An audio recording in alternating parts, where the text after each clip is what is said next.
এখন আমি তোমাদের সামনে ক্লাসিফাইড ক্যাটালগ কোডের ট্রেসিং কিভাবে করতে হয় তার কার্ডের মাধ্যমে কোন অংশে কি লিখতে হয় এবং একটা কার্ডের না ধরলে কন্টিনিউশন কীভাবে করতে হয় সেই সম্পর্কে এই ভিডিওটা তোমাদের জন্য করছি। তাহলে প্রথমেই দেখো আমি ট্রেসিং করেছি, ট্রেসিং সিসিসি অর্থাৎ classified catalogue code.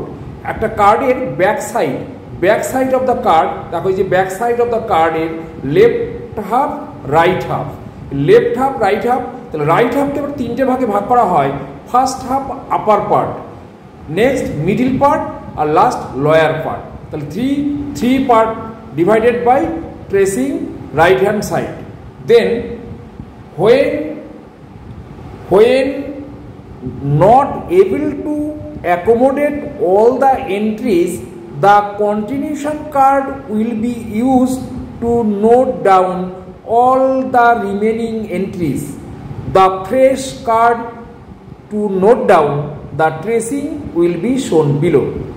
This is fresh card, and also back side I write here left half right cross reference entries, right half right first class index entry, next book middle part is book index entry, and lower part is cross reference index entries.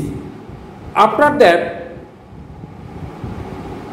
tracing is due, not complete this card, continued in the next card.